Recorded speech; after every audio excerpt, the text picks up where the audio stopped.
नमस्कार दोस्तों, मैं प्रदीप कुमार एक बार फिर आप सभी का स्वागत करता हूं हमारे इस YouTube चैनल पर। दोस्तों, हमेशा की जैसे पहले आज हम एक प्रॉब्लम की बात करने वाले हैं कि प्रॉब्लम क्या है, और उसके बाद फिर हम जानते हैं कि उस प्रॉब्लम का हमें सॉल्यूशन किस तरीके से करना चाहिए, किस ऑप्शन को यूज़ करने से उस प्रॉब्लम का सॉल्यूशन होने वाला है। तो बिना टाइम वेस्ट किए चलते हैं, हम आगे टॉपिक की तरफ बढ़ते हैं। तो मैं दोस्तों आपको लेके चलता हूँ वाउचर्स में। ठीक है, वाउचर्स में जाने के बाद जैसे फॉर एग्जांपल हम यहाँ पर एक सेल्स का बिल बनाते हैं। ठीक है, आप चाहें तो ये चीज़ परचेज के ऊपर भी अप्लाई कर सकते हैं, और एग्जांपल के तौर पर मैं यहाँ पर इसको सेल्स में आपको समझाने जा रहा हूँ। तो हम यहाँ पर थोड़ा आगे बढ़ते हैं। पार्टी अकाउंट नेम में जैसे मान लीजिए मैंने यहाँ पर अमन इलेक्ट्रॉनिक्स को सिलेक्ट कर लिया, और उसके बाद यहाँ पर पार्टी डिटेल हम फिल कर देते हैं। सेल्स लेज़र हम यहाँ पर सेलेक्ट कर लेते हैं। ठीक है, और उसके बाद में कौन सा आइटम हमने बेचा वो हम यहाँ पर सेलेक्ट कर लेते हैं। वेयर हाउस हम सेलेक्ट कर लेते हैं, क्वांटिटी हम सेलेक्ट कर लेते हैं, और इस प्रकार हम यहाँ पर एक बिल बनाने जा रहे हैं। ओके, तो पहले हम प्रॉब्लम की बात करेंगे और उसके बाद आप समझ पाएंगे कि उस प्रॉब्लम का बेसिकली हमें सॉल्यूशन किस तरीके से करना चाहिए। तो इस प्रकार हमने यहाँ पर एक बिल बनाया। वैसे दोस्तों, यदि आपको मालूम है तो बहुत अच्छी बात है, और यदि नहीं तो आज के इस कॉन्सेप्ट में आपको इस टॉपिक को अच्छे से क्लियर करना है। देखिए, होता क्या है कि जब आप यहाँ पर पूरा आपको जितना भी सेल्स में और परचेज में जितना आपको डिटेल देना होता है, और लास्ट में ध्यान रखिएगा कि जब आपका कर्सर यहाँ पे आता है, जैसे कि यहाँ अमाउंट आप देख रहे हैं 50,716 रुपये, 50,716, राइट। अब बेसिकली होता क्या है कि ये वो जगह है दोस्तों कि एक तो ये टोटल बता रहा है आपका पूरा बिलिंग वगैरह का, कितना आपका टैक्सेबल वैल्यू था, कितना आपने माल बेचा, कितना आपने टैक्स लगाया।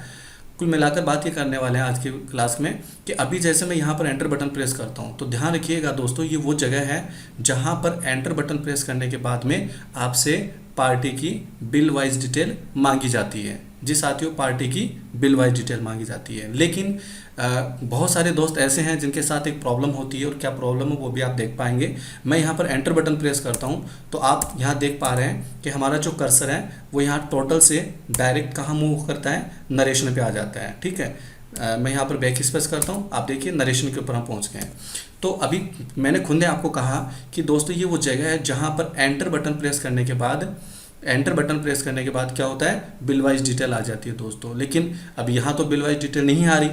तो इस प्रकार की प्रॉब्लम यदि आप लोगों के साथ में है, तो आज की इस क्लास में आपको उसका सॉल्यूशन मिलने वाला है। तो दोस्तों, करना क्या है, मैं आपको 3 चीज़ें यहाँ पर बताने वाला हूँ कि इस प्रॉब्लम का आपको सॉल्यूशन करना कैसे है। ठीक है, सबसे पहले तो आप ये कंफर्म कर लें कि F11 में, F11 में आपने बिल वाइज का ऑप्शन यस कर रखा है या नहीं कर रखा। आपको लगता है कि हम बिल वाइज काम पहले से कर रहे हैं या कर रखा है हमने काम, तो फिर आपको F11 में जाने की यहाँ पर कोई आवश्यकता नहीं है। क्यों हम अपना वहाँ जाकर टाइम वेस्ट करेंगे। लेकिन यदि आपको श्योर नहीं है कि F11 में ऑप्शन यस है या नो है, तो एक बार आपको श्योर कर लेना चाहिए। तो उसके लिए दोस्तों हम क्या करते हैं, यहाँ पर F11 बटन प्रेस करते हैं। F11 प्रेस करने के बाद आप यहाँ पर देख पाएंगे एक ऑप्शन होता है enable bill wise entry, enable bill wise entry. जी साथियों, जी दोस्तों, तो ये ऑप्शन हमारा क्या होना चाहिए, यस होना चाहिए। बस आपको क्या करना है, श्योर करना है। आपको लगता है कि पहले से आपको कंफर्म है कि चीज़ यस है, तो फिर आपको F11 में आने की आवश्यकता नहीं है। लेकिन यदि आपको थोड़ा सा भी डाउट है, कंफर्म नहीं है, तो आप यहाँ पर कंफर्म जरूर कर लें। फिलहाल आप देख पा रहे हैं कि यहाँ पर ऑप्शन पहले से ही क्या है, एक्टिव है, पहले से ही यस है। तो हम इसको Ctrl+A कर लेते हैं यहाँ पर।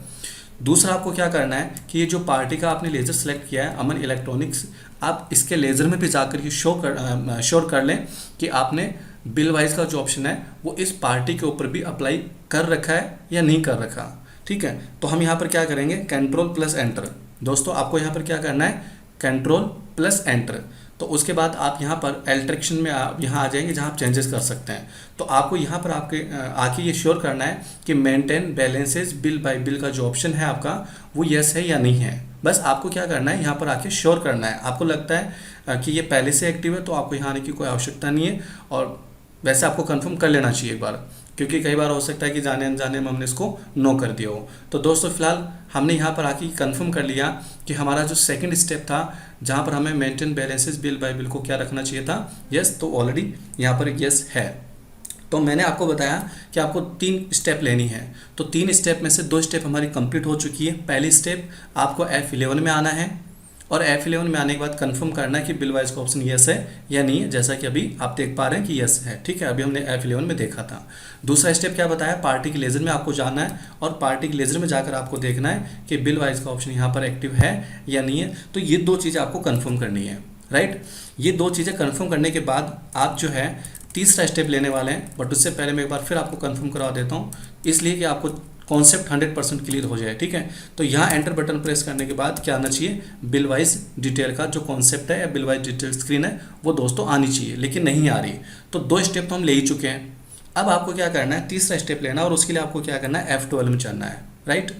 दो स्टेप आपके कंप्लीट हो चुके हैं और दोनों में आपने देखा कि बिल वाइज का ऑप्शन क्या है, यस है दोस्तों, F11 में और पार्टी के लेजर में। अब आपको क्या करना है, तीसरे स्टेप में यहाँ पर आना है और यहाँ एक ऑप्शन आप पढ़ेंगे जिसमें लिखा हुआ है use default bill wise details for bill allocation. दोस्तों ये ऑप्शन यहाँ पर क्या है, यस है। तो आपको ये समझना है कि इस ऑप्शन के यहाँ यदि ये ऑप्शन यदि यहाँ पर यस है, तो इस ऑप्शन के यहाँ यस होने की वजह से यहाँ जब हम एंटर बटन प्रेस करते हैं टोटल के ऊपर, तो बिल वाइज डिटेल टैली नहीं मांगेगा आपसे, राइट।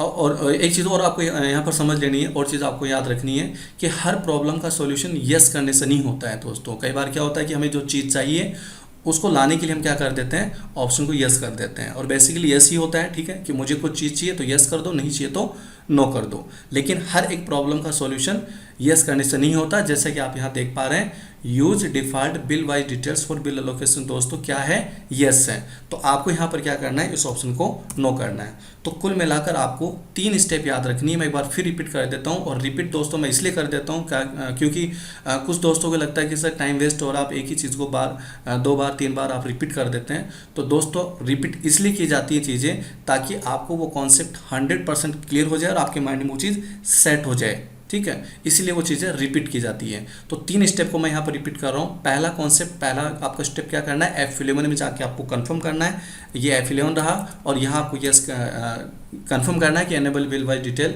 एंट्री यस है या नहीं है, तो ये यस होना चाहिए। दूसरा स्टेप मैंने आपको क्या बताया कि पार्टी के लेजर में आपको आना है और यहाँ पर maintain balances bill bye bill yes होना चाहिए। 2 स्टेप तो दोस्तों आपको ये याद रखनी है। और तीसरी स्टेप आपको मैंने बताई क्या, कि आपको F12 में जाना है और दोस्तों यहाँ पर use default bill wise details for bill allocation को जो है आपको दोस्तों क्या रखना है, नो रखना है। तो यदि ये 3 स्टेप आपके क्लियर होती हैं, तीनों स्टेप आप कंफर्म कर लेते हैं, और उसके बाद जब आप यहाँ पर आते हैं तो आप देखेंगे कि अब जैसे हम यहाँ पर एंटर बटन प्रेस करेंगे दोस्तों, तो हमारे सामने बिल वाइज डिटेल की जो स्क्रीन है वो यहाँ पर आ जाती है। और उसके बाद पार्टी का जो बिल बना रहे हैं तो आप यहाँ पर न्यू रेफरेंस यूज़ करेंगे, ठीक है। और न्यू रेफरेंस यूज़ करने के बाद दोस्तों ध्यान रखें कि ये जो नेम वाला कॉलम है जहाँ पर अभी आपका कर्सर है, वहाँ आपको क्या करना है, बिल नंबर लिखना है, जो आपका इनवॉइस नंबर है, पार्टी का जो इनवॉइस नंबर है वो इनवॉइस नंबर जो भी है वो आपको यहाँ पर टाइप करना है। और इस बिल के ऊपर आपको कितना दिन का क्रेडिट मिला हुआ है, कितना दिन का आपको उधार मिला हुआ है, वो उधार का जो टाइम पीरियड है वो आपको यहाँ पर लिखना है। जैसे आपको 12 डेज़ का यहाँ क्रेडिट है तो 12 डेज़ आपको यहाँ पर टाइप करना है। उसके बाद आपको आगे बढ़ना है और जो भी नरेशन इस एंट्री से रिलेटेड बने वो आपको नरेशन यहाँ पर टाइप करना है, और उसके बाद आप इस एंट्री को एक्सेप्ट कर सकते हैं। तो दोस्तों उम्मीद करता हूँ कि आज का ये कॉन्सेप्ट 100% आप समझ पाए होंगे, आपने सीखा होगा किस तरीके से हम बिल वाइज डिटेल जो है उस ऑप्शन को यूज़ करें। बस आप ध्यान रखिए, मैंने बार बार बीच बीच में रिपीट भी किया है, 3 स्टेप आपको यहाँ पर ध्यान रखनी है। पहले F11 में यस होना चाहिए बिल वाइज का ऑप्शन, सेकंड स्टेप पार्टी के लेजर में यस होना चाहिए, और थर्ड स्टेप जो F12 का मैंने बताया वो याद रखें, उस ऑप्शन को आपको क्या करना है, नो करना है, क्योंकि यस यदि वो रहा तो आपसे बिल वाइज डिटेल टैली नहीं मांगेगा, राइट। तो मिलते हैं जल्दी एक नए कॉन्सेप्ट के साथ, तब तक के लिए आप सीखते रहें और बने रहें हमारे यूट्यूब चैनल पर।